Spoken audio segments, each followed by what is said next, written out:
Hmm? Ah! You're listening to the Run for Your Lives podcast.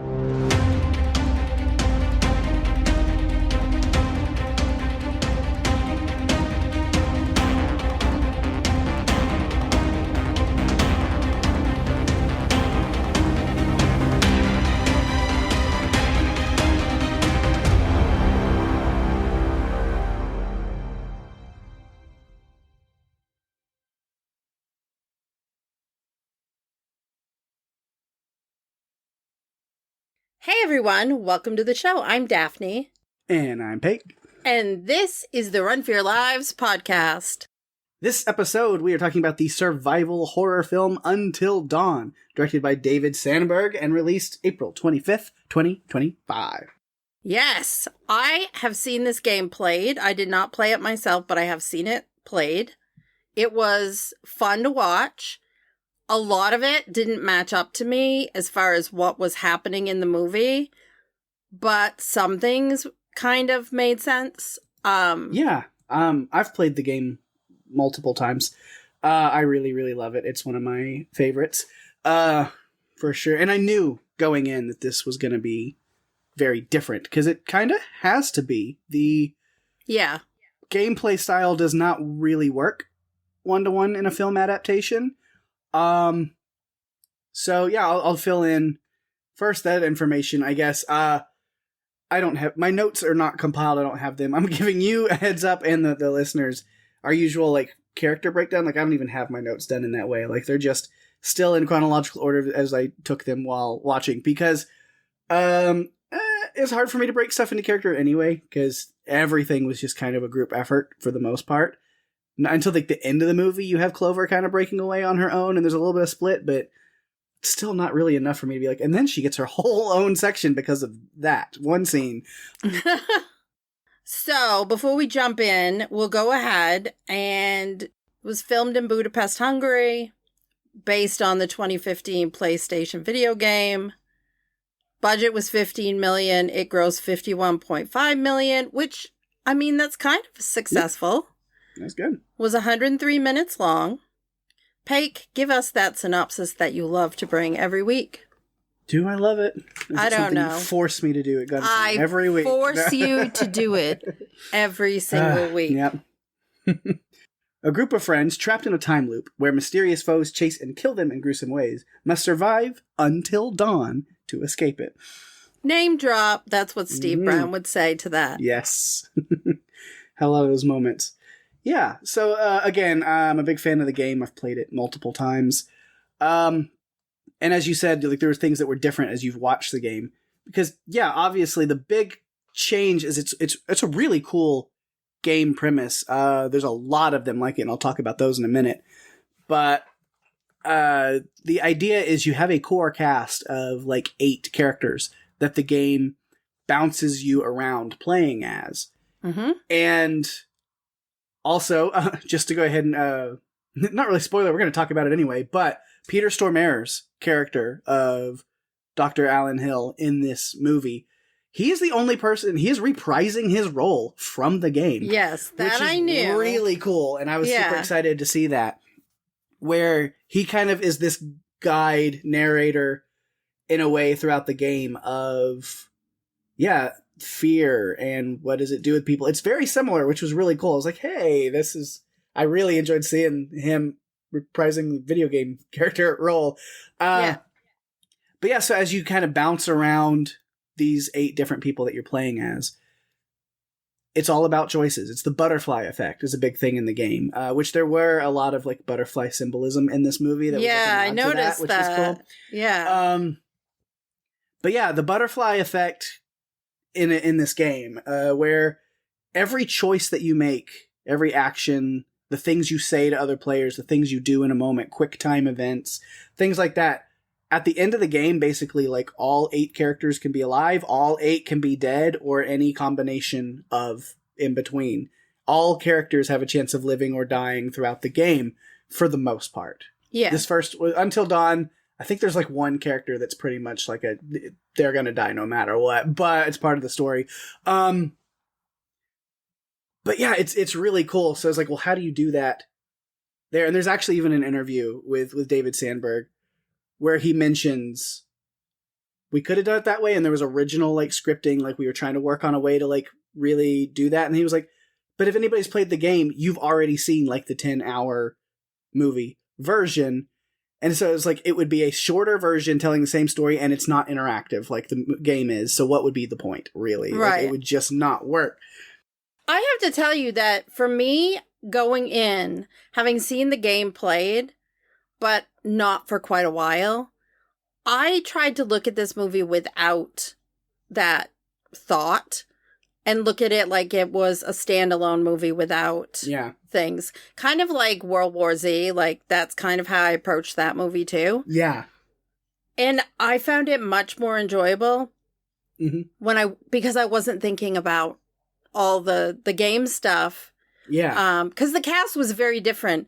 The thing about Until Dawn, and I'm sure you'll talk about this, is that the characters in the game, like Rami Malek played a character, I think Hayden Panettiere also played a character. They looked like the actors that played them. And so it was really interesting to watch the game through those characters. So here's a fun thing about this, which the ending gives away. I'm jumping way ahead to the ending. This is in the same universe as the game. This is not a reboot or a different version of the story we get in the game. Right. That I had read. This is a separate story in the same universe. It actually happens right before the game. So I'll jump to the end because we're talking about it, and we can do things in whatever order we want. At the very end of the movie where like you hear Dr. Hill's whistling come back and the camera feeds switch from this underground tunnel hospital system here in this town, and they switch over to this ski resort lodge. That is the location of Until Dawn, the game. And you get the characters from the game rolling up in their SUV. Basically, this movie rolls directly into the game. And so that's the location from the game. So it kind of serves as a prequel in a way. You're seeing something else that's going on in the same universe, which is really cool. Yeah, I like that. I caught that when I got to the end. I'm like, oh, they're going there. So they're going to connect this that way, and I liked it. Yeah. I thought it was cool. Yeah, because of course, with this, how do you do things a little differently? If you can't have every character live or die based on the audience's choices, right? Because movies don't work that way for the most part. Bandersnatch did? Yeah, there's some. But so instead, what they decided to do was kind of put that butterfly effect or the choices you make on the characters in this movie, where they make certain choices, try to do things, and if they die, they fail. They learn from that experience, and then they get another shot at it. It's like they said, it's a dark, gritty reboot of Groundhog Day. Or Happy Death Day. Yeah. And so they have an opportunity to try again, and they have, however, which is again a huge change from the game, obviously. But every time they fail, their psyche, their mental state, their body even is breaking down more and more, and they become more and more of this Wendigo monster creature until finally they fail enough times that they fully turn into a monster and become part of the night for the next victims trapped in the loop. And you see that, like, even after the first time that they die, because Max has this big, like, black around his eye. And I'm like, well, he got stabbed in the eye by the killer. The minor killer is what I was calling him because he kind of was dressed like a minor. I'm like, oh. And I kept referring to him as the Psycho because that's what that mask and stuff is referred to as in the game. It was. Oh, okay. That makes sense. Yeah. So there's that. Plus, you see a little bit of like bruising on Megan from where her head was slammed down. And so it made me start to think, are we going to go into the other room and Abe's in two pieces somehow? Right. I'm like, how is that going to work? I don't know. But that wasn't the case. Yeah. So it was a cool change. But yeah, so just to give the prop to the games, because honestly, I think anyone if you haven't played the game, go play it. Obviously, after you're done listening to us, don't go right now. Wait until you're done here, and then go do that. No, but it just come from Supermassive Games. And they're known for these choose-your-own horror story games. Until Dawn is not their first game as a game company, but it is their biggest. It's their success. It's the one that really took off. They did a couple of Little Big Planet things. They didn't do the first one, but they did Little Big Planet 2 and some extra spin-off games and stuff. Oh, I played those games. Yeah, they were and fun. then they did some VR games. They were known for doing some different VR games and stuff, and it was very casual kind of games. And then Until Dawn was their first big foray into horror, and this butterfly effect, choose your, make your decisions that decide the story kind of game, and it blew up. It was huge back in 2015 when it came out. I mean, I played it. I know a lot of people that did. I loved it. And so then they've carried on and done a lot of games like this, including The Quarry is their newest, most recent that came out, which I played multiple times as well, and is so good. Yeah, that is one that also got a lot of traction. I've heard people talking about it a lot. Yeah, it's incredible. It's popular. Which I was like, it'd be cool to see a movie version of that. But then I was like, honestly, that game is so cinematic, and so it literally has a movie mode where you can set the AI of the characters to make certain decisions based on this, that you can set how smart, how dumb, how selfish, or how selfless they are, and you can set the sliders for the characters and then just literally watch the game play out without touching the controller as a movie and see if you get different results and stuff. I've done that. It's fun. That sounds like a Kids on Bikes campaign where we create characters and set everything up so that, Yeah, so that was cool. And then, of course, they have the Dark Pictures anthology games, which are the same thing as well, but they're shorter games. And then they come out more regularly, and there's just a whole anthology of them. And it's this same idea of let's go to this story, and then we'll peek in and see what happened here, and then we peek in what happened here. And of course, those are Man of Medan, Little Hope, House of Ashes, and The Devil in Me, which The Devil in Me is the only one of those I have still yet to play. I need to. I've played all the others. They're all fantastic in their own ways. There's only enough time in the day, Pake. Right, I know. I own it. It's been in my it's in your library forever. Yeah, it's in my game library on my PlayStation. I just need to get to it. Also, they did a Dead by Daylight collab called The Casting of Frank Stone. Yes, they did. And they've still got more stuff they're working on. The newest Dark Pictures game comes out October 2nd, later this year, called Directive 8020. So they're releasing another one later this year. Looks like a big sci-fi horror kind of thing, so that should be interesting. That just lives right within the realm of Run for Your Lives, so absolutely. Yeah, of course that's a video game, so not exactly the realm, but yeah. No, but the theme of that game is within our absolutely obsession with horror and sci-fi and creepy things, so I need to catch up. I need to play Devil in Me and then get ready for Directive 8020. And then also they are the company that produces the Little Nightmares games, and the third one is currently in production. So Did you play those? I played the first one, some of it. I don't think I ever even got through it. That's about it. Just kind of giving the background of Supermassive. So it's there's a lot of really cool stuff. So if you enjoyed this movie and want to kind of see the source material of the game, which is vastly different, but also very similar in a lot of ways, and then see what else them as a gaming company have put out, because I highly recommend them. There's so many good. I mean, Ashley Tisdale is the star of House of Ashes. Will Poulter is in Little Hope. One of the Ashmores, Sean, I think, I don't know, is Man of Medan. They always have really cool casts. Like I said, Rami Malek is the main character for Until Dawn, the actual game with Hayden Panettiere. And so there's some really cool, even The Quarry, friggin' Brenda Song and Justice Smith. It's great. I mean, we don't like anything Justice Smith is in, right? We're not fans at all of anything. Yeah. So like you said, once you separated the game from movie, you had a better time. But I found myself having an opposite thing. Because at first I wanted to try to do that. Where I even said, I'm not going to compare the video game too much because it's so detached from it anyway.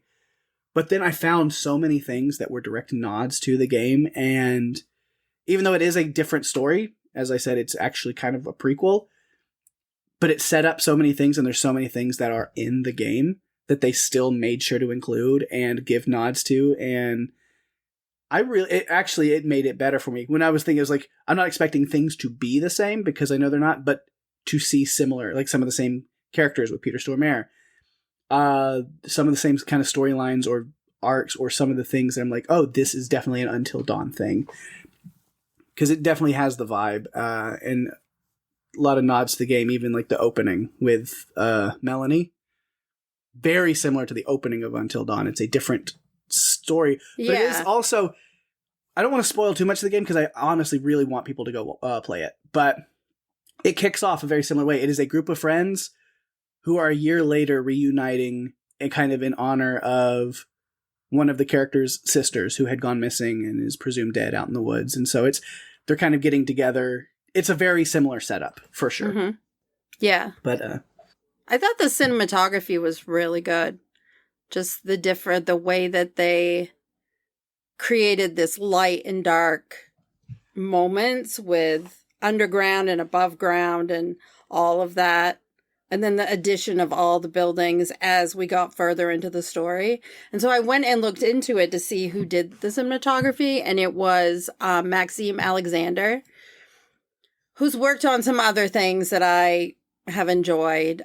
He did one of the Silent Hill movies. He did Annabelle Creation. He did Resident Evil Welcome to Raccoon City, which you either love it or you didn't like it. Mm-hmm.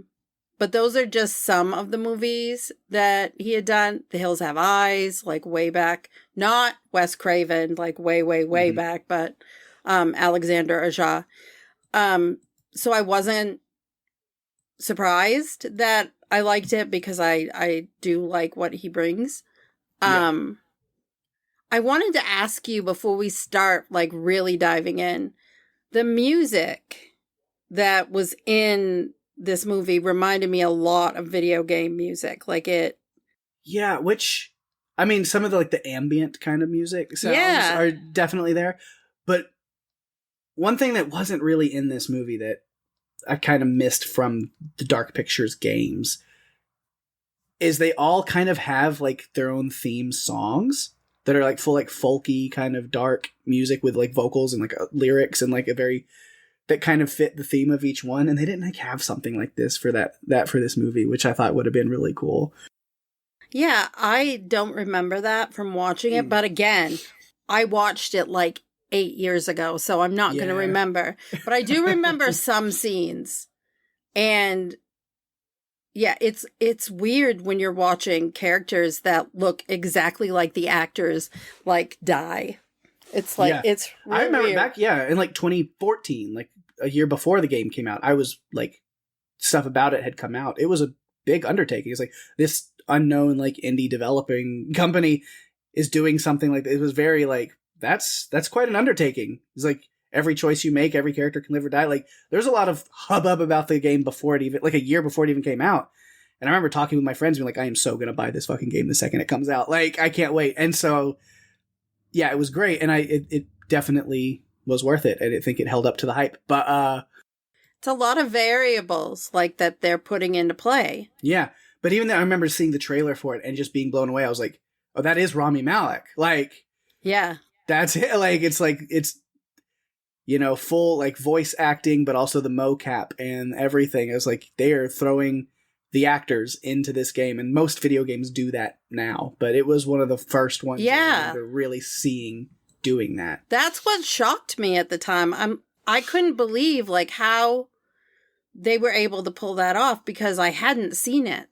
Yeah. It really wasn't something that was popular at that time. So it's like, oh, so the voice actor and the character look the same. That is, it blew my mind a little bit at that time.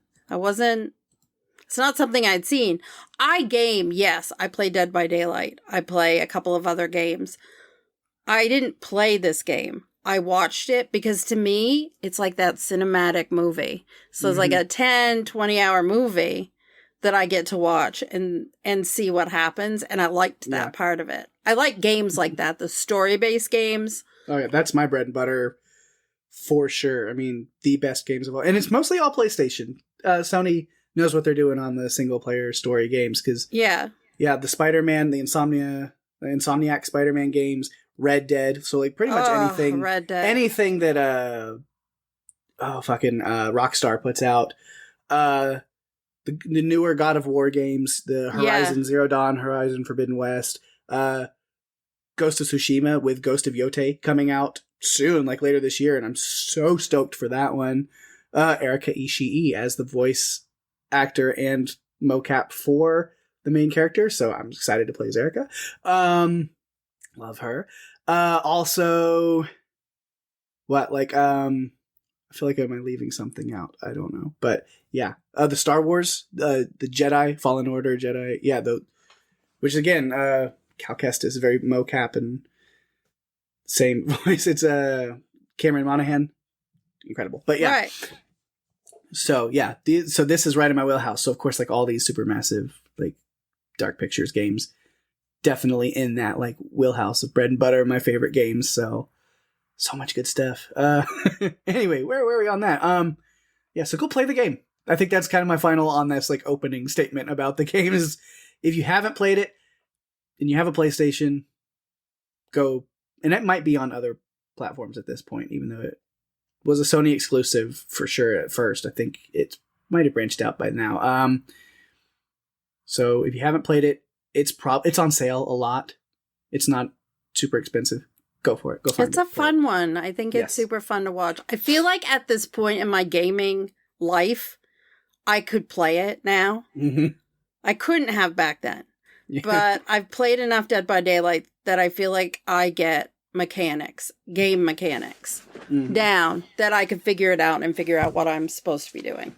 Yeah. So it'd be different. So I mentioned, the masked scythe wielding and the psycho. Absolute pulled from the game. It's a very different context, vastly different thing that I'm not going to spoil again because it's a huge deal in the game. Exactly what's surrounding that character, but definitely a villain that you have to contend with in the game. Yeah. So we might as well get into it. And I don't know if you broke your stuff up into characters or not. Like I said, I ended up choosing not to. I didn't. But honestly, because watching it, all I could think is, okay. Yeah, no. The characters, yes, I get it that Clover is the final girl, or what you would think is the final girl, but the five of them were mostly together or as they figured things out. So I felt like I couldn't really do it that way. So I'm going to do my best for us not to recap. So I have a bunch of different notes about different things, and we'll see. Yeah. One thing I will point out from the beginning, I'm not used to all the characters that come in together, making it to the end. That isn't something that happens. Yeah. And this movie gave me vibes of so many other movies. Like Cabin in the Woods was a big one. Absolutely. With the just variety of different monsters and killers that come from different kind of things. And I got that vibe. Happy Death Day. Just creepy witch. We had a witch at one point. There were just so many different movies, and I have through notes I've got this is this and this is this. And so for me it was a lot of fun. Cabin in the Woods is one of the movies that we've covered that if I had to say at the end, okay, Pake, we've done 200 and blah, blah movies. What movies stand out to you out of all of that? Or what episodes? Or Cabin in the Woods is always there. For the movie. One of my favorites of all time, For the movie and the episode. I feel like we had so much fun with that. And so to get to cover another movie that kind of reminds me of that in some ways, I was kind of like, okay. Yeah, this is going to be fun because there's some of those elements to it. Not the fun, quippy things, but there are some fun elements to it. So I liked it. This movie really felt like not just a love letter to the source material and the game and some of those mechanics, but just a love letter to quirky, unique horror movies. Yeah. A lot of those things. And I know that audiences were split on it. I've read some positive and some negative things about it, but I think that's why I wanted to go in it thinking I'm not going to compare it to the game. I'm just going to watch the movie and see if I like it, because I didn't want to have a preconceived thing and think, oh, well, everyone hates it, so I'm going to too. I wanted to go in and watch it because I don't always agree with reviewers. Yeah. So I figured I'll go in and watch it, and hopefully it's going to be fun. And I had a fun time with it. I mean, it's not the best movie ever, but I don't think it's the worst. So yeah. Again, I'll jump to like the end of my notes, just because it follows up. Because kind of my looking at it, I said it wasn't perfect, but it was unique. A fun twist on the story with plenty of respect and homage to the original game story. Overall, bravo. Because, yeah, there was definitely things that I could complain about if I was feeling a little bit more snarky, which some days when we record, I am. I know. I kind of thought you might come into this one being snarky, so I'm a little bit surprised that you're not. I wasn't in, maybe it just wasn't in that mode today or whatever, or it's because I have so much love for the source material that I didn't want to do that. I was going to give it the benefit of the doubt no matter what. But there's definitely inconsistencies in the movie on the rules and then with some of the dialogue and stuff. The movie establishes one thing and then different things happen. Mm-hmm. Like I was like, oh, so now they don't remember everything that happened to them before, even though they did, and they were like respawning in the same place every time, and then we get to the end of the movie and now they're not, and they don't know where each other have been, and like they're popping up in different places. Like, seems everybody died and respawned except for Megan, and she was like on her own. Like now it got kind of muddy at the end where you're like, what exactly are the rules? They like, it feels like they set up rules of how this thing works and then fully ignored them for other parts of the movie. So, okay. So my thought on that is this. When I was taking my notes, I split things into what I called round 1, round 2, like as they respawned. By the time we got to what I thought was round 5 and it turned out to be 13. Right. And they were all confused and whatever. Part of that, I go back to that book that they signed. And you look as time goes on and more, the penmanship just gets worse and worse and worse. And I wondered if the respawning, it physically affects them. We know this because we saw Abe's back. Yeah. But I think mentally it also does it as well. And so I wondered if maybe that was part of it. It makes sense that like their memory of everything that's happened starts to get fuzzy. Well, after 13 times, I mean, you would think. But also, Max did say that he had to drag Clover in. Yeah. So I'm wondering, maybe they did spawn where they were supposed to, and he had to actually drag her in, like, from outside, maybe where they were. Because I thought, oh my God, Megan, I hope she didn't turn. Did she turn? You know, they were trying to put pieces together, is what they were doing. I thought the whole idea of doing the videos was a great one, because then they had like something to look back at and see what actually happened. Yeah. Instead of trying to rely on their memories. But again, going from round 5 to 13, I get why they didn't want to have us see round 6, 7, 8, whatever. Yeah. Because that would get monotonous.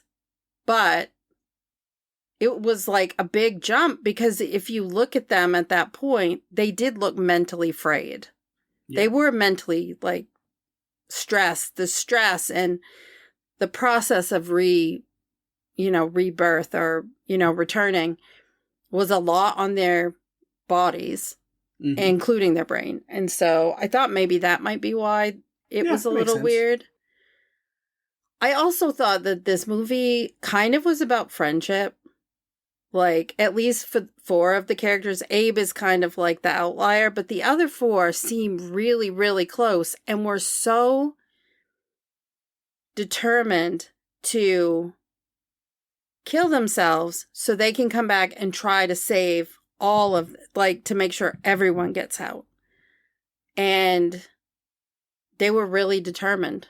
Like, they were really focused on it. And it was something that, meant a lot. Like, they obviously meant a lot to each other. especially like the relationship between Max and Clover. I mean, we know that they dated. We know they broke up, although how they broke up is still up for debate because neither one of them really alluded to what happened, who broke up with who. But you could tell there were points in the story. You could really tell how much they cared about each other. Yeah. And again, Clover and her sister had gone through the death of their mother, which was a traumatic experience for anyone. And Clover had a really hard time dealing with it. And for whatever reason, it affected her relationship with Max. That's not outside the norm when something happens in your life and you're dealing with that loss. You do change, or you do go through things, and it does change some of your relationships. And so I appreciated the way that they tried to show the tightness of their friendships, at least the four of them. Although I did wonder at one point if they were just going to sacrifice Abe so they can go home. Yeah. And there were times I wanted them to sacrifice Abe and go home. Yeah, he was kind of like, the fifth wheel.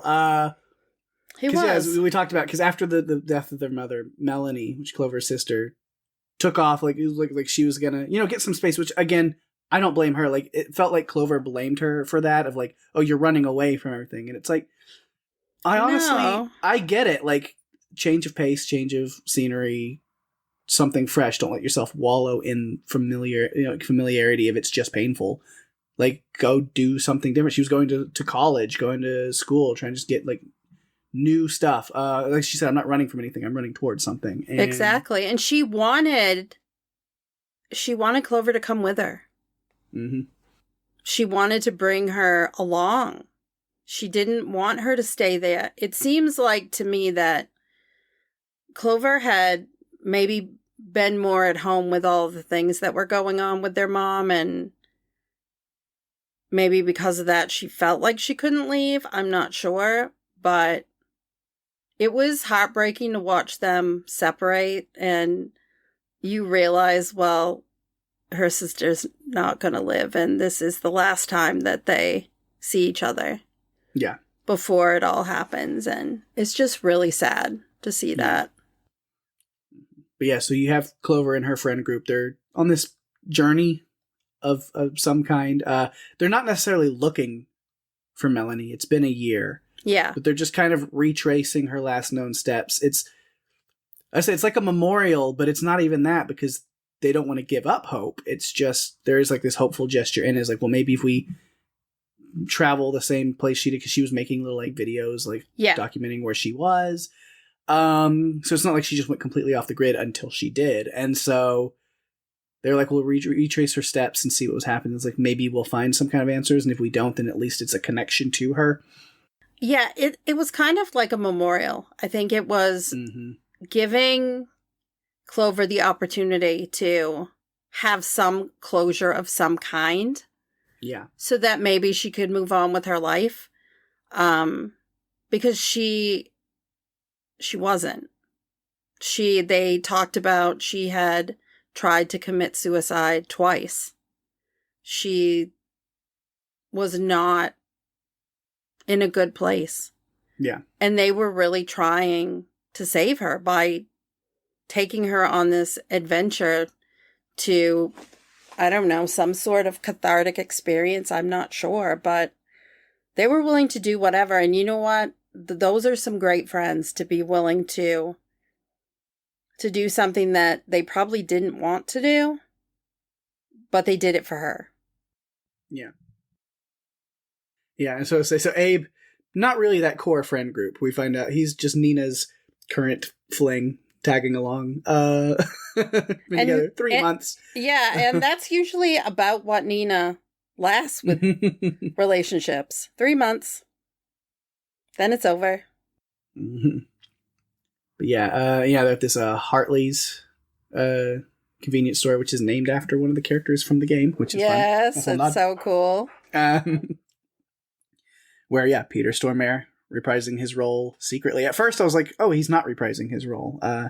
Because I was like, man, he plays a very important character in the game, but it's still good to see they gave him something to do in the movie, and then later on to be like, oh no, he is still the same character. I wrote in all caps in my notes, Peter Stormare, because I know him mostly from Prison Break. Yeah, that's he was great in Prison Break. I think I'm trying to remember which came first. I think that came first. It did, it did. And then Until Dawn, and then it was he's such a great actor. Whatever he does, he was also in The Lost World. Jurassic Park, The Lost World. Yeah. He was not a good character in there, and the compies had some fun with him. One of the best scenes. Yes. Yes. So he's great. Yeah, but speaking to him, Melanie learns some, from this slightly creepy store clerk, which of course he's purposely leading her to where he wants her and them to be. But yeah, all these missing persons cases over in this nearby Glore Valley. So, just go check out that. And so she takes it as a lead, something it's a step further than what they had. And so why not? Let's go see if we can find something, anything. And leads them driving through this storm. And then they find this spot in the storm that is a perfect center zone with no rain. There's like an eye of a storm. There's just like separate and away from everything else. But not a water wall, like Oasis wrote, apparently. I was kind of like, okay. It's my favorite Oasis song is Water Wall. Sure. And yeah, so this spot has like the Welcome Center, and Megan's alleged psychic abilities are picking up some real negative energy here. So. Yeah, Megan's psychic abilities were hit or miss, I think. But honestly, she did kind of connect with this place, like, enough. Yeah. To know that it was not a good of her was not a good place. Full on channeling the spirits of all the other people who had died and were taken over in this place, who have been through the situation that they're in. So yeah, there's something there. But yeah, definitely weird, dark, supernatural stuff going on as they go in and check out this Welcome Center that has this like mining museum in it. But it's all very locked in the past. It's like in the 80s. And then these missing posters that are on the bulletin board, including Melanie on there. But you don't see them right away.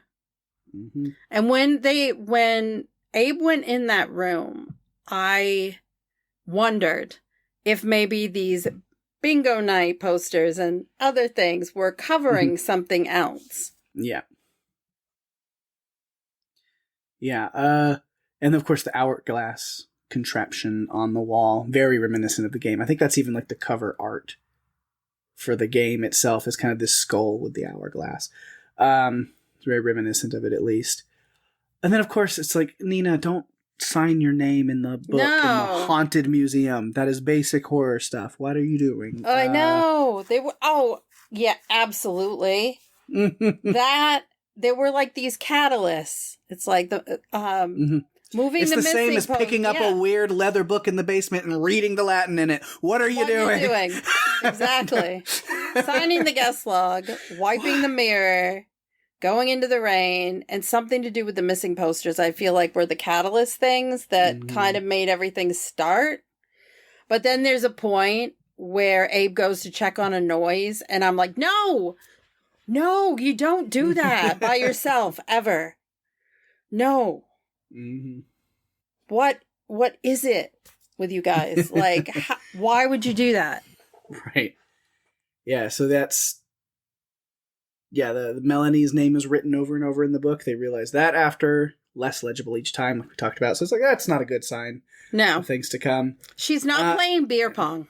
No. And then, yeah, the hourglass is flipped. Someone's got the car, and shit's about to get real. Absolutely.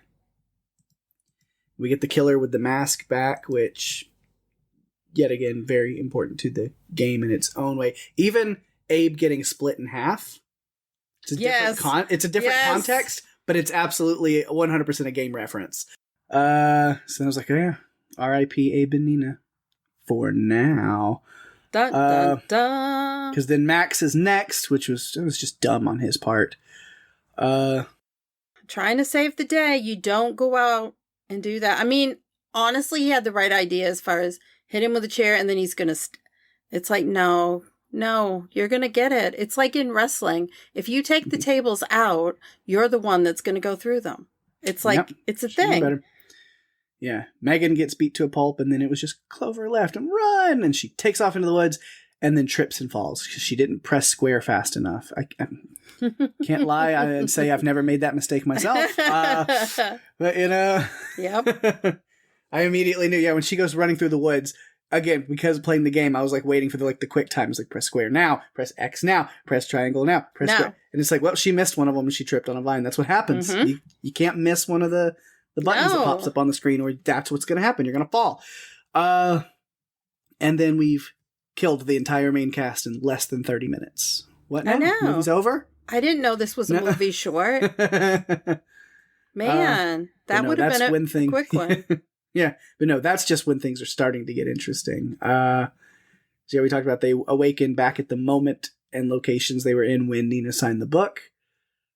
This time it's the second signature. They're bearing their scars and bruises of their mortal wounds, but remember everything of that first time. Like I said, it's Groundhog Day. Why would Nina sign the book again? Well, she didn't come to until after she had. Okay. That's kind of not fair, but okay. The loop starts after she finished signing. Okay. But yeah, now their pictures are also added to the wall of missing persons, which then I was thinking about it, it's like, oh, so the missing persons are definitely all the people that have been in this exact same scenario before, which added a whole new level of fucked upness. Because there were some very small children on that wall, and I'm like, do those little kids have to go through this 1,000 deaths bullshit? That's insane. Yeah, I had questions about this. Like, because later on we learn that, well, if one of you dies, the rest of you get to live. And I'm thinking, but wasn't Melanie there by herself? Like, yeah, how does that work? That's one of the things that was a very inconsistent kind of thing. It's like, yeah, it was like they all have, just like, they come up as like, if we all survive until dawn. I'm gonna say it that way again because it's the name of the movie. We're mic drop. Then we're good, Steve. But then it was like, but if some of them live, but then some don't, and then dawn comes, are they okay? Probably. It's kind of how they would tie in. I mean, that's the game works. Is not everybody's gonna make it out of the game. Most likely. Again, I didn't think that they were. But then, like, with Melanie, yes, she was there on her own. And so part of me wonders, like, with Dr. Alan Hill, because it was his character that said, oh, yeah, if you want to leave, then you have to pick one person to sacrifice willingly, basically. And then the rest of you get to go. Just the same way he told Clover, hey, I have your sister with me, come meet me in the woods. He totally could have been full of shit, and he didn't mean that at all. And it was just a way to, like, fuck with them and make them kill one of their friends. And then, true, like, who knows absolutely. What was real, what wasn't with him. And they weren't willing to do it, even to Abe, who I might have considered. I mean, just because of the way he was treating people. It's like, there was that one time. And then he kind of got with the program after that, but it's like, man, no, you're not going to do that. So we just get Psycho. Psycho killer. Kiss. For that first one, and then night 2, so you're waiting to see him show back up. So when you hear the door open and close, you think he's coming back. But instead, it was still not exactly sure what round 2 was. It was like, ghost, in or out. We're not paying to heat the whole neighborhood. But yeah, there was, different, like, that came with Megan's possession, and then the door opening and closing, and it was like this, like, voice, like a ghost or something, using the voice of Melody to lure Clover out. But then she gets pulled into this witch's house, and then it's the witch. But then also the, Psycho is back outside. It was just kind of this mix. But I did get really excited with that second part when I realized, I was like, oh, they're going to be doing different kinds of monsters or threats each reincarnation. That's when Cabin in the Woods really such a cool concept. Yeah. Because it is better than learning and adapting to the same thing over and over again. They even say that. It's like, why is it different every time? And they come to the conclusion, it's like, because then we know what to expect and it's less scary. And this is about fear. So if we never know what's coming, we're going to stay scared. Exactly. And I mean, Megan, before she dies in what I call round 2, is speaking basically in the voices of those who have turned into Wendigos at that point. Yeah. And says, don't let it in. Yep. And so... Don't let it in. Snap. Yeah. And then she's gone. That's it. And then, then I mentioned, Clover gets dragged over to the witch's house and then also possessed. Not that it mattered. The possession didn't last enough to kill Max, and then she gets hit by a truck, or hit by a car driven by the psycho. So, do what we gotta do. Max's dedication to go and get her. This is when Abe is like being like rude and just saying, do you think you go, if Max goes to get her, do you think that it's going to get her to take you back? Oh, and I was just like, F you, dude. Okay. So, okay. You're talking about that specifically. Cause then I was, as far as his idea of like, we need to leave and then see if we can go get help and come back. Because if you're going to say, and how dare he say that too? I was like, well, that's awkward because my next note is literally, I mean, Abe's not wrong. No, he wasn't wrong about that. I just didn't like the way that he was talking. I didn't like what he did to Max because it's like... And Nina puts him in his place too about it. She's like, hey, I can say shit like that to him because we're close. You don't know him like the rest of us know him. You don't. That's not your place. Exactly. I mean, it made sense to want to go and get help. Yeah. It's like, at least try to do something. It's like, maybe they can save everyone or at least themselves. But yeah, I don't think leaving's really an option. We get a giant monster of some kind outside the perimeter. I don't know what that was. Now I feel like, honestly, we need the Cabin in the Woods guys to come with their whiteboard and all the monsters. Like, I need that for this. Yes. But yes, that was cool. And like I said, Psycho's waiting back on the inside for him. And then I just have like a random tangent note that I said, I'd be okay with seeing them to attempt to make film adaptations for all of the Dark Pictures games. Like I said, The Quarry's already so fully cinematic, has that movie mode, so I don't know about that. But also, I don't know, because like, I think of The Last of Us. It's mostly an exact retelling of the games, and I'm still having a blast with it, so... Yeah. It can work. The witch does tell Clover... There's only one way out. You either survive the night or become a part of it. Yeah. You'll suffer like this cursed town. Suffer until hell opens up and swallows you whole. So they get little bits of information as they're going through. Yeah. And it starts to build up. Like they're getting to learn, like, okay, yeah, if we stay here, we're going to turn into this. This is what's going to happen to us. And they go back to the book and they see, okay, 13 is usually, at the 13th time they're killed is usually when it breaks down. We also get to see Dr. Hill's video of one of the people. Yeah. Deteriorating down into madness, basically, and becoming a creature. Mm-hmm. Yeah. So I'm still on night 2. You're jumping in, but that's fine. There's just like the witch's house. There's still some other like cool stuff again that I mentioned that was like just nods to like good horror stuff, because I was like, especially with Max, I was like, who doesn't love a good classic haunted rocking chair gag? And the clown in the chair. Yeah. I'm like Poltergeist. Yeah, in a doll room, no less. And then the apparating stuffed clown. It's like they're playing all the hits. They are. And then he gets killed by his possessed ex-girlfriend. And then she gets hit by a car. So, here we go. Round 3. Fright. And yeah, you mentioned survive the night, become part of it. The water tower is the newcomer this time around. There's like stuff that gets added new every time, which is interesting. The dirty sink water had a bad effect. Who'd have thunk it? Oh my god, spontaneous combustion from the sink water. Yeah, for real though, that was fun. That was so much fun. I had a feeling it was coming. When he was like guzzling, I'm like, oh no. Oh no. I mean, I didn't It's have not going to go well. spontaneous combustion anywhere near the top of my list when he's drinking the water. No, but I thought he would die. Something was going to happen. I thought it was poison, honestly. Yeah. I like how they realized they had to barricade themselves in, so they barricaded the doors and went into the bathroom and were hiding out in there. And then you notice, though, when Megan is... the effect from the water wasn't just fully all at once like everybody else. So, like, her leg went first, and then, like, her stomach bloated up like she was pregnant, and then, like, it exploded. And so I wonder if there's, like, a director's cut of this movie where she was supposed to be pregnant, and then, like, that was kind of a hint to it. Because there's also, the first thing she does, and that's why she's wiping the mirror, is because she seems like she's feeling queasy, and she goes to the bathroom. Which, as we all know, from if anybody listens Classic to trope! I know, if anybody listened to The Cast of Us, as they covered The Last of Us Season 2, then that was the running joke also. It's like, because we all know that if a woman is feeling sick in a movie or a TV show, it's obviously because she's pregnant. That's how you know. So it's a trope. It is a trope that gets rehashed and rehashed.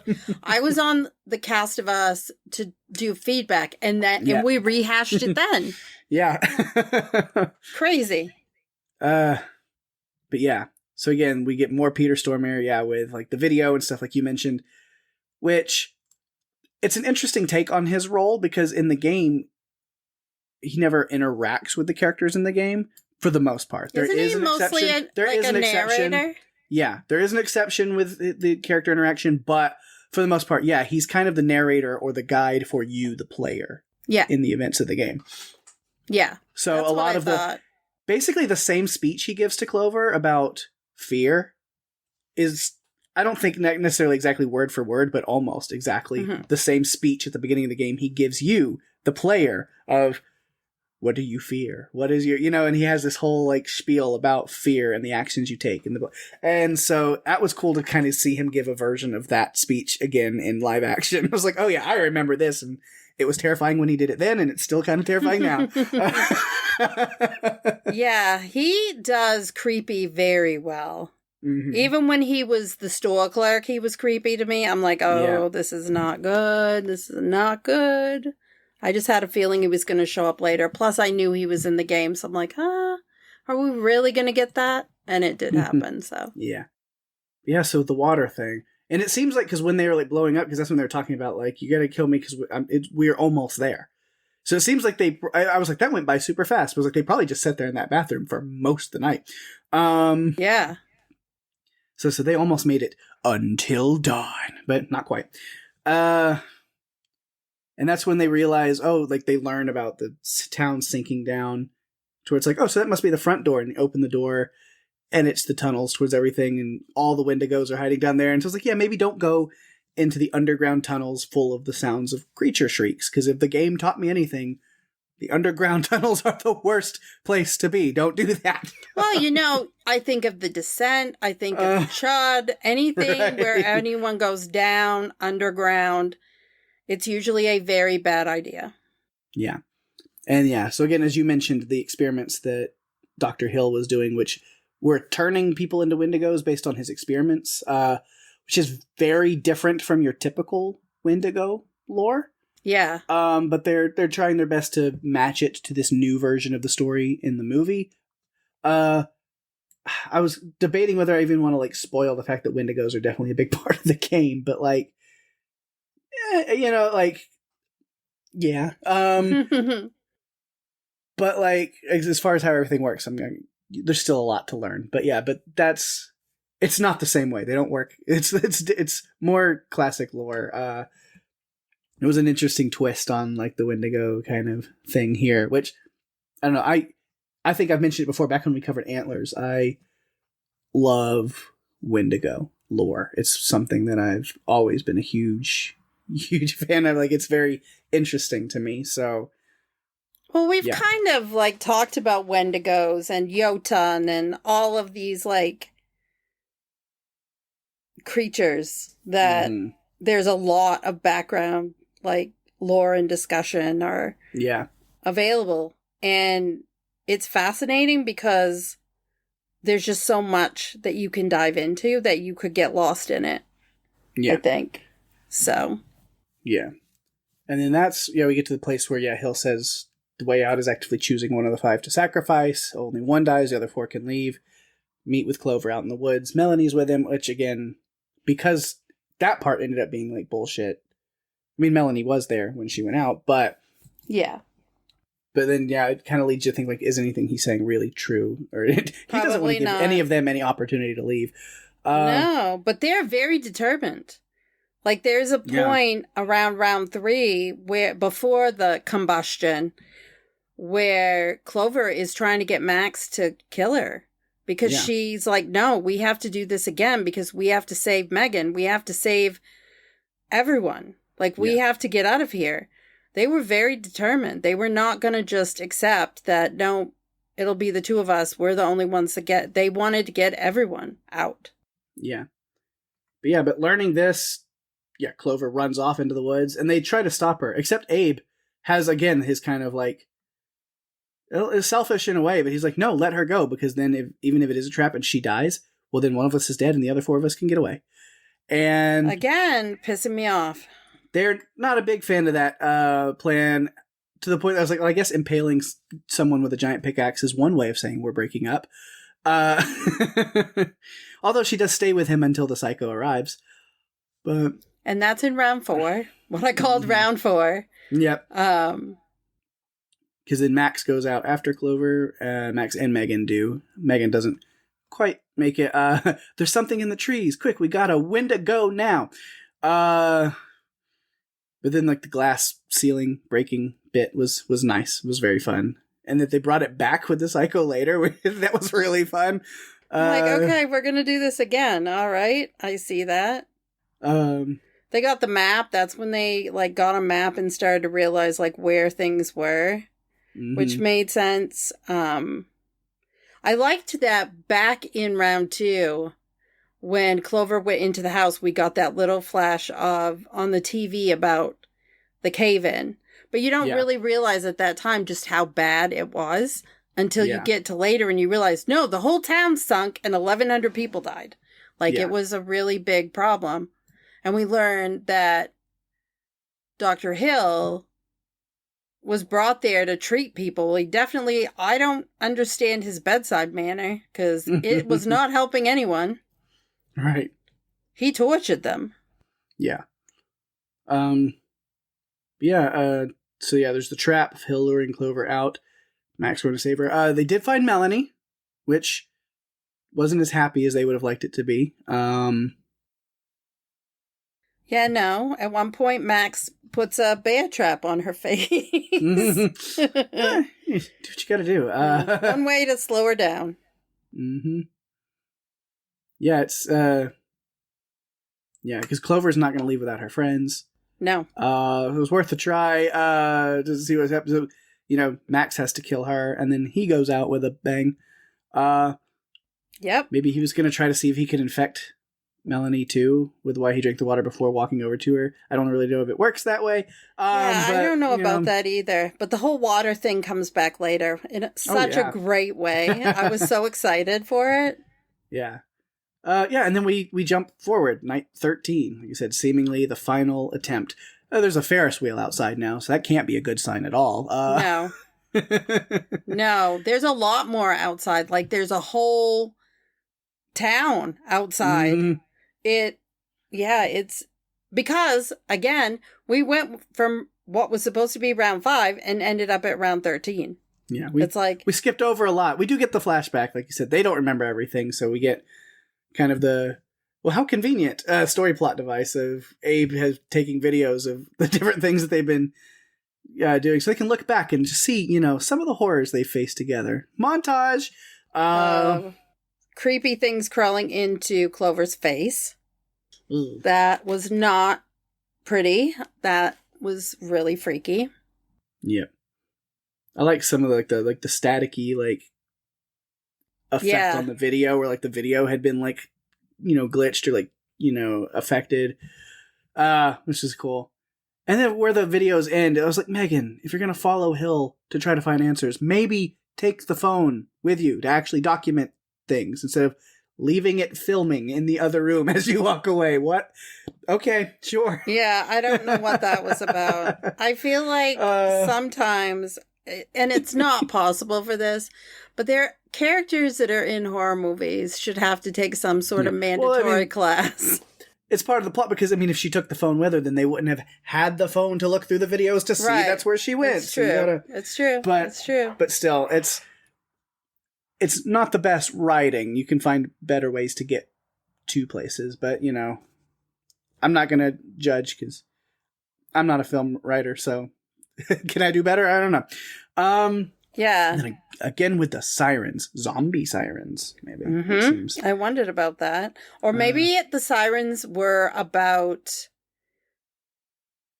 They went off... Maybe the sirens went off when the cave-in happened.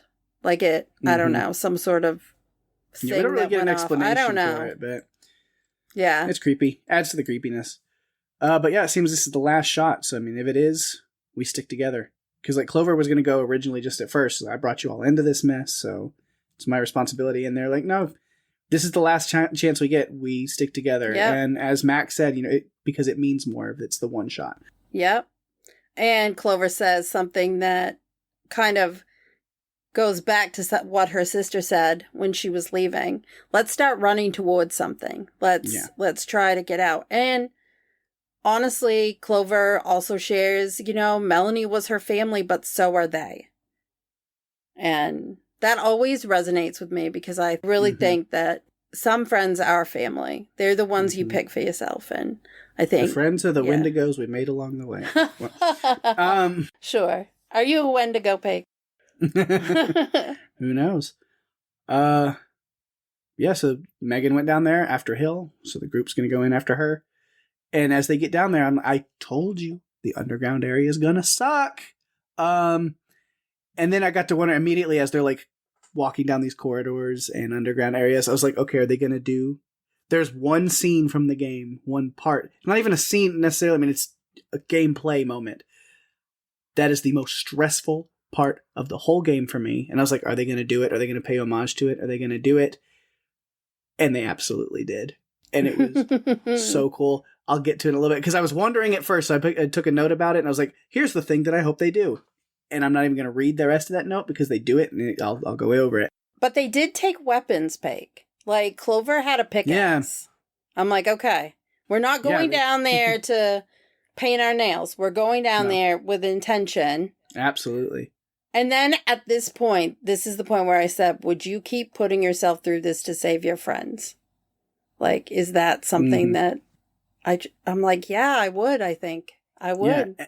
And then Clover kind of has her like full circle moment. This journey was, to get kind of closure for her sister and this bonding moment of being able to lean on her friends. And now she is faced with Wendigo Melanie. And she has to make that decision to kill the monster that was once her sister so she's able to let go and move on to survive. That was kind of heartbreaking. But I thought, honestly, the cathartic thing that she probably needed was to close that and end it because she'd just gone through so many losses and her sister wasn't her sister anymore. There was no way to get her back from that. And so she had to do it. And I think it was the right thing to do. And I think for her going forward, as far as surviving and moving on from this, it's going to be incredibly important. That's something that she can look at and say, no, I know where Melanie is. I know she's dead. I can process and move beyond instead of like holding out hope for something that's never going to happen. I loved that the others used the sledgehammer on the psycho. Clover's on her own at this point because, the other three are hanging back. I say, it's a 3-on-1 fight with the psycho. And the gang definitely nailed that shot with the hammer. It was great. But so then the part that I was just leading up to, because there's a hide and stay still mechanic in the game where it's very quickly where it's like, stay still, hide, don't move. And the controller's in your hand. The thing about the PlayStation controllers is they have like tilt mechanics where Yep. they know there's sensors in the controllers that you can't move, and it's literally no movement of the controller or it will give you away. And it's the most stressful thing in the game. And so they did it. I earlier was saying I hope they have a way to like pay homage and give a nod to that, and they absolutely did. The don't move with the Wendigo right next to you on the other side of that board, and it sits there and it's just staying there, and you're having to like hold your breath and just not move as you're waiting for this thing to go away. And I knew they're going to do it. You can't do an Until Dawn adaptation without that exact visual. I think that's the one thing they had to. And they did. And of course, it gave me flashbacks and immense stress. Going back to that part of the game. That reminded me of certain points of I Am Legend where you have to be completely silent. We have not covered that yet, and no, we haven't. We need to. We've definitely got to. But yeah, because it took me back to the game where it's going on forever, and you're dying for that thing to just go away so you can finally unclench your entire body. Of course, like on repeat plays of the game, you can prepare for it and you can set the controller down on a table and then it won't move. It's kind of cheating, but like if you know it's coming, it takes some of the stress off. You're like, well, no movement of controller if it's just sitting in one place. But on that first playthrough, you're not ready for it. And then it's just this extended period of time of holding your breath so that the controller in your hand stays absolutely frozen in place because it's so damn sensitive. And I know me saying this, I'm giving, if those people go and play it for the first time, I'm giving you a pointer. I'm not going to tell you when it's coming, but I guess you can kind of take a guess. But yeah, it's because as I'm like watching as they're in these underground tunnels, I was like, oh my god, that part of the game. Please tell me they're gonna. And then this scene happened. I was like, there it is. There it is. The thing about playing through something that's so stressful is if you're tense long enough, your body feels it after. Like, because you're so tense, and then you finally get to release. It's kind of like, but I'm still aching. Yeah, like I said, like in the game, like that Wendigo finally moves away, and then it's like, okay, and like you just breathe, and you're like, ow, my muscles are sore from that. Yeah, like because you're so tense. It's like, I need a massage after this. Well, why are you so tense? I was playing a video game. It's what happens. It's part of playing video games, I think. Yeah, just like, oh man, and that's where, like I said, I wanted to like differentiate them, but then there's things like that, and then after that, she goes. I mean, she sees Megan in the little cell, but then from there she goes to the office, Dr. Hill's office. The office. What a visual! Like, it is exactly the same room and decor, and it starts looking really nice at the beginning of the game, and then you see it deteriorate over the course of the game to where like the place it is now with boarded up windows and holes in the wall and water dripping, and you see it deteriorate. Yeah. But I mean, it's the exact same room that you encounter Peter Stormare and like get the narration stuff from him in that game with those scenes. And it's like, oh, it took me right back again. It's like, oh yes, the game, the office. And again, that speech, like I mentioned, he wants to study your fears, gain insight from your actions when you're faced with them. Also, fun Easter egg, there's a picture and file of Joshua Washington on the desk, which is Josh from the game, played by Rami Malek. It was the picture of Rami Malek's. Yeah. Not like, it wasn't like a picture of Rami Malek. It was a picture of his character. So it was like the animated version of him, the mocap version of him in the game. I was like, that's fun. And of course, it's a fun Easter egg that I don't fully want to explain. Again, for people who haven't played the game. But let's just say the exact timing of him showing that file and name was very clever. Yeah. Yeah, for sure. Yeah, I liked the conversation that he had with Clover, talking about drawing on your fears and your insecurities, and that she is the engine that makes everything run. Like, it's her. Which kind of hits at her. She already felt like everything was her fault. So I'm like, okay, yeah, so you're hitting that home. But I loved that she found a way to flip it. Mm-hmm. Just a little bit of water. Yep. A little bit of H2O. Let him just wax poetic as long as he wants to, and constantly just go on and on and on, and that's while he's distracted by his own bravado. Yeah, exactly. She just moved the coffee cup over just a little, and then she moves it back. He doesn't even notice. Takes a few sips, and it's bye-bye. Boom. Smart thing. It was fun. And of course, as they're having their whole conversation, her friends are all fighting to survive, running from the Wendigo and all this stuff. Again, no spoilers, but if you know, you know. I got some specific, particular Quarry vibes in that whole sequence as well. Yeah. Again, not saying much, but there's something from the Quarry that then like flashed to that. I was like, oh, it's even give me some of those vibes, which is fun.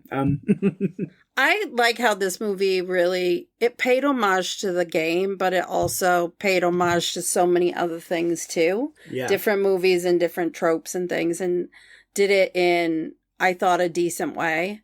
I would be on board if they wanted to not do a sequel, but if they wanted to tell another story from this world. Yeah. Or, I don't want a sequel. Yeah, but I think video game adaptations, like I mentioned Last of Us earlier, I think when they're more closer to exact from their, if you can do it. With this game, like I said, exact one for one on this game, you can't really do. But some of the others you might be able to at least. I mean, you can't really do, again, your actions, who's going to live, who's going to die, that doesn't work in a movie situation. But some of the stories of the other Dark Pictures games, because there's just a lot of people that just don't play video games and are never going to know these, never going to see these stories, hear these stories, whatever, unless somebody makes an adaptation of them that they can sit and watch without having to play. And some of these games have really great stories, so I'd be down for it. I don't think every video game should have a movie adaptation. Like, I think some things need to be left alone. I don't know. I'm dying to see I know they made a movie, but it ended up being about the creation of it. No, I want to just see Tetris the movie, one for one, the exact gameplay. I thought you were going to say, I really want them to make a Red Dead movie, and I don't, and I'll tell you why. The reason I don't want them to is because I'm afraid they'll pick someone pretty to play Arthur Morgan, and that should not be. Arthur Morgan is, you can't just cast a popular actor in that role. It has to be someone that's really gritty and edgy, and it can't be Brad Pitt or something like that. That's not right. And I'm afraid they're going to do that. Although, if Craig Mazin decided to do it, I might trust him enough to do it. There are only a few people that I would trust to with that. Other than that, I'm not really sure I want to see a Red Dead movie because I'm too concerned that they'll F it up. Yeah, like I mentioned Horizon Zero Dawn. Horizon Zero Dawn is one of my favorites also. And I know they've got a movie in pre-production, at least in the works and talks. And again, I'm like, that's a great story people should see. Don't screw it up, though. Like, come on. Because it's near and dear to my heart. It really depends on who is behind it, because you look at what they've done with The Last of Us, which to me is a benchmark. And then there are so many that are not benchmarks. They're terrible. But they're getting better. Even Fallout, the series, the TV show. Again, it's one of those games where you've got to change a lot of things. But I thought it was incredible. I really enjoyed what they did with that first season. So video game adaptations are getting better. Sure. They are. But they can also go south very quickly. So I guess I'm a little more pessimistic about it. But I'm happy to have my mind changed. I'm open-minded if it continues. So my one last note for this whole movie is just because I got to do it one more time. After everything that happens, we see, crawling out of the grave and reuniting, getting back together. They did it. The group survived until dawn. Oh, yeah, of course you had to do that. Yeah. I think this was much better than I thought it was going to be. I had heard some bad things, and so I was not expecting anything other than have the best reviews, but it does not. However, I was good with it. I thought it was decent. I thought the characters were interesting. I thought that the story was interesting.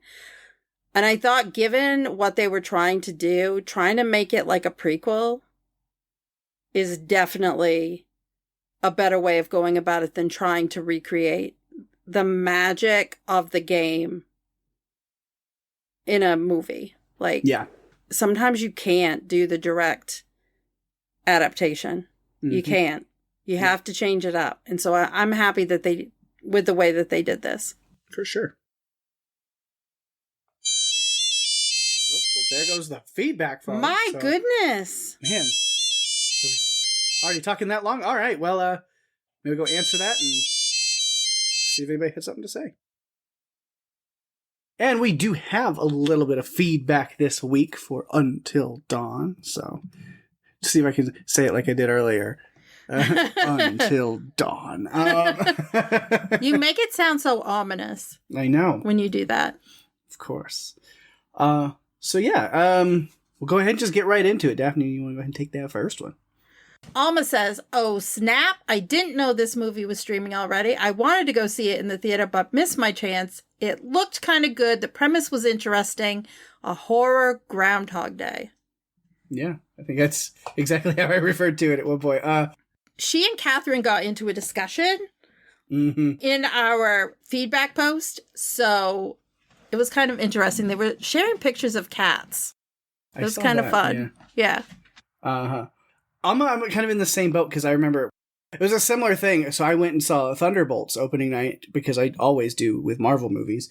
And when I got there, and then I didn't even know, and then I saw the now showing, pictures at the theater, and Until Dawn was on there, and I was like, what? I need to come back for that? And then I never did. But then it came out I don't think it stuck around in theaters very long, so it hit streaming very quickly, or at least available online. So, yeah, I didn't get to see it in theaters, but I watched it at home to do this, and it was still quite fun. I think there were high hopes for it, but I also think that the way that they presented it was the only way that they really could. You couldn't do it in a game-oriented format without it being restarting things, and I feel like it did what it needed to do. They did what they needed to do. I think so. Then we got one from Catherine as well. As you mentioned, she said, "I've never played Until Dawn, only because it's not currently compatible with a handheld console. I have to be sneakier about playing certain video games after my 6-year-old daughter had the other kindergartners imitating clickers from The Last of Us in her Zombie Family game. But I had so much fun watching..." It's so great. I had so much fun watching this movie that I watched it twice this weekend. I don't think I've seen another horror movie where the viewer gets the satisfaction of seeing every character die in so many fun ways, while still having a happy ending for the entire group. I loved hearing about Mark's Godzilla bathroom. So she's going back to Godzilla -1 last week. Yeah. "This is my shower curtain." And then, so that's where that conversation you mentioned earlier, she posted a picture. So go to our Facebook and you can see all that stuff of a Godzilla-inspired cat shower curtain. And then Alma shared pictures of her cat that looks like the cat in the picture. It's a whole saga. You gotta go check it out. Yes. Come on, we're making a short film on it. It's gonna happen. Mm-hmm. The documentary will be out soon. So if you'd like to submit feedback like Alma or Catherine, you can find us on Facebook and Instagram at Run For Your Lives Podcast, or you can email us at runforyourlivespodcast@gmail.com. You can go to runforyourlivespodcast.com for all the links you're ever going to need. But if you're enjoying the show, tell your friends. We are available on all the podcast players, including Apple, Spotify, and YouTube. If you feel so inclined, give us a review on Apple Podcasts, as that is the best way to share the love and get us out there even more. We really appreciate it. We do indeed. Of course, speaking of sharing the love, and indeed, got to give those shout outs to things going on in the Podcastica universe around us and beyond. As I mentioned, of course, Indeed, my other podcast, Strange Indeed, with Rima. We've been tearing through this final season of the Netflix series You. So episode 9 is up now, the penultimate. We'll be covering the series finale next week. I'm excited and sad that it's over, but really interested to see how they wrap this whole thing up, because it's been a absolute wild ride. This final season has been a lot of fun. So if you haven't already, go check out our coverage over on Strange Indeed of You. If you've been watching that, a lot of fun. Also in Podcastica, you can go check out the Cast of Us, where Ben and Alex have been covering The Walking Dead, Dead City. So episode 7 is up this week. So you can check that out. And also on that feed, plus a number of other Podcastica feeds, House Podcastica, and so forth. You can also check out kind of a hint into the Patreon, Podcastica Patreon stuff. We have some Patreon chit-chat episodes. They're usually Patreon only, but Jason has dropped something a little special in a couple of different feeds that people can go check out, which is the Drop It Low episode, which is a Men of Podcasticas. We've done a Women of Podcastica a couple of times, and so this time he found some of the men who have the sultriest podcast voices imaginable to get together and have a conversation. So you can definitely check that out. It's Jason with Eric, Jonathan, Greg, and Alex. So go give that a listen as well. A lot of great voices to listen to, for sure. Yeah.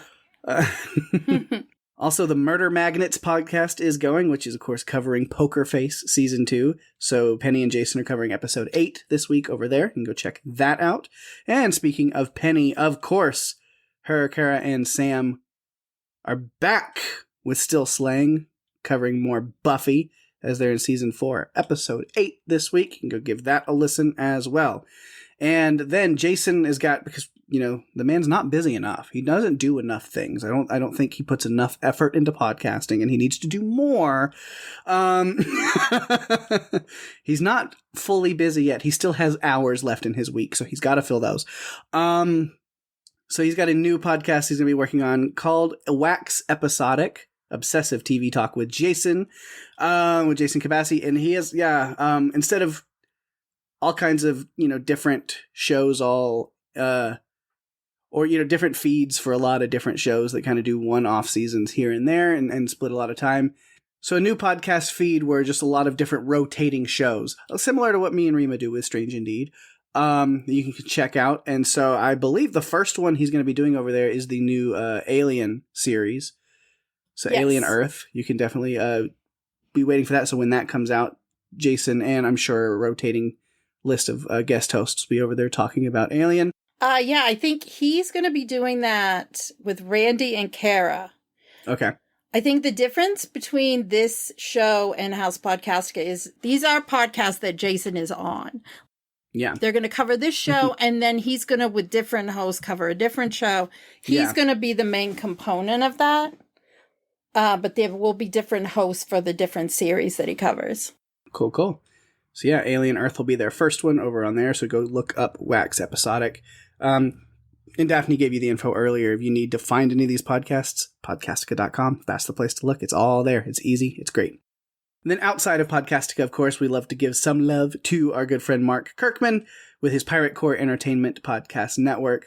A lot of fun stuff that goes on over there. Right now, you can check out the What's On Tonight podcast as Becky and Mandy are going through the Amazon Prime series, The Better Sister. So definitely go check that out over on Pirate Core. And then over on TV Podcast Industries, they have a special Last of Us Season 2 wrap-up where they're going back and talking about the season as a whole. A lot of, look-back stuff and special things to talk about there and their thoughts, so give that a listen as well. And if you need more of me and Daphne, then you can always check out the Buffalo podcast. Take a little break from the TV and movies and pop culture of everything. Sometimes we still like to inject a lot of it into our games. We do. But we're not breaking down things specifically. We get together, we hang out, we have fun, make each other laugh, and play different games, competitions with each other. Some require whiteboards, some require random number generators. Who knows what we're going to bring to you. But we always have a good time. It's mostly just about laughing, so we have fun. So our most recent episode was episode 52. This was a special episode because it marked the 1-year anniversary of us starting Buffalo. Yeah, 1 year of buffaloing around. Yep. So it's a special action-packed episode. A little longer, and we've got maybe some surprise fun stuff so it's a little special. Definitely. But then after you've gone and checked out all of that good stuff, you know you can come right back here to Run for Your Lives next week, and I highly recommend you do, because we've got something very awesome for you next week. Daphne, what is that? Well, twin brothers returned to their Mississippi Delta hometown in 1932 to open a blues-fueled juke joint, only to unwittingly unlock a clash of blood, music, and racial tension. Didn't want to give too much away. Mm-hmm. We are covering Brian Coogler's 2025 film, Sinners. Sinners! Yes, it's a big one right now, I'm sure. If you haven't already seen it, people you know are constantly talking about it. And now that we've covered it, even though it's not out, it'll be out next week. But now that we've seen it, we've talked about it ourselves, and it's recorded, I'm one of those people that now won't shut up about it. So yeah, I get it. Me too. Have you seen Sinners? Because I want to talk about it more. That is Yes. the type of thing. We talked for an hour and a half about it. Yep. And I still want to talk about it. Yes. There's so much. So yes, definitely, if you've seen it, then you know, and definitely give us your thoughts, your feedback, in all the ways that Daphne told you to earlier. And if you haven't seen it, get on that. Go see it. Go watch it. You got a week, and then come back here and also do that.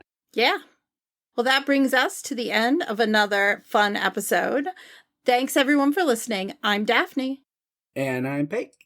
And if you have to run, you better run for your lives. Bye-bye.